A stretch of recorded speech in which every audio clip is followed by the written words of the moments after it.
Hey, welcome. Today we're jumping into the language of data, statistics. It doesn't matter if you're trying to understand the world or, teach a machine how to see it, you have to know these fundamentals. And trust me, we're building to a conclusion that might just flip how you look at data forever.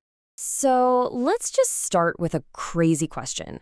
What if you had four sets of data that looked totally, completely different, but when you ran the numbers, they were statistically identical?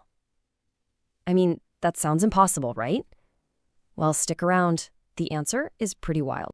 First things first, we need to learn a few basic words in this language of data. These are the tools that help us find the typical value, or what you could call the center of a pile of numbers. You probably know them as averages.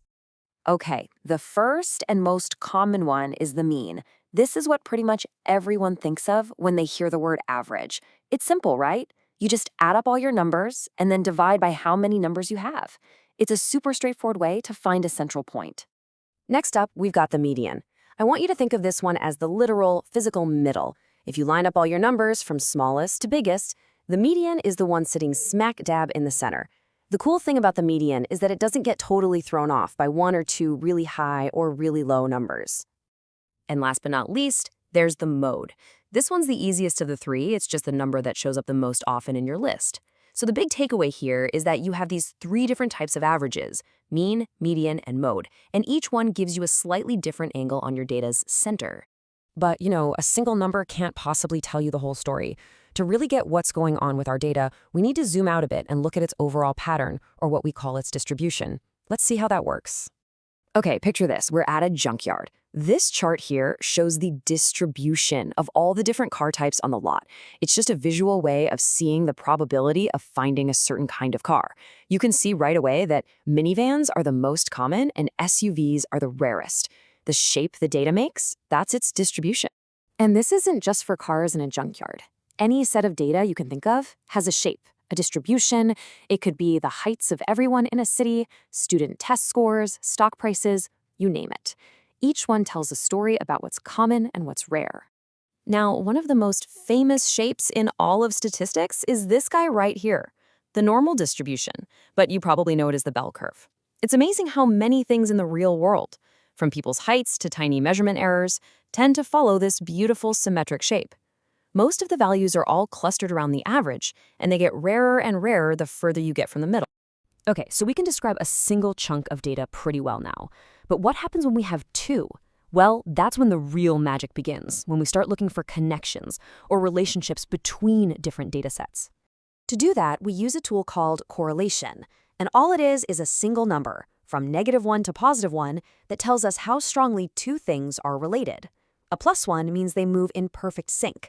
A -1 means they're perfect opposites.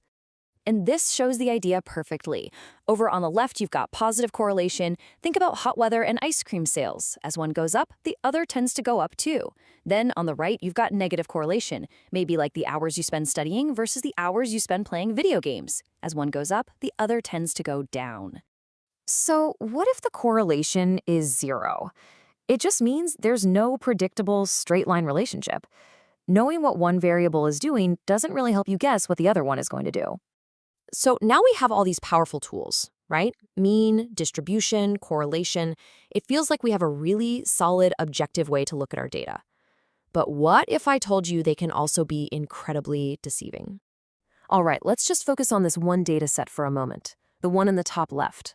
The points are all kind of clustered together, moving up and to the right.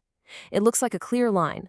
So if we calculate its stats, the mean of X is 9, the mean of Y is 7.5, and the correlation is a really strong positive 0.82.